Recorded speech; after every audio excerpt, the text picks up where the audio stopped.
আমি নবীজি বললাম, এই পৃথিবীর জমিন থেকে ক্ষমতার দাপটে অহংকারে আমার বন্ধুগণ বিশ্ব নবীজি বলেছেন, এক বিগত অর্থাৎ এক হাত সম্পত্তি তুমি যদি দখল করে খাও, আল্লাহ নবী বলেছেন কালকে আমাদের কঠিন ময়দানে ওই 7 আসমান আর 7 জমিন একত্রিত করা হবে, একত্রিত করে তোমার গলার মধ্যে ঝুলাই দিবেন তিনি কে?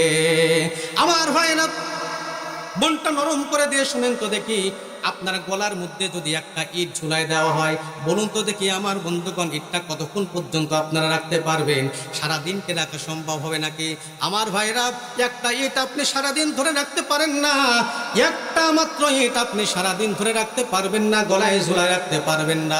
আহারে, যারা জুলুম করে, নির্যাতন করে, মানুষের সম্পদ দখল করে, এক হাত দখল করার কারণে যদি আপনারা 7 আসমান আর 7 জমিন একত্রিত করে গলার মধ্যে ঝুলাই দেয়, এ মুসলমান, কিয়ামতের দিন মাপ পাওয়ার রাস্তা আছে নাকি?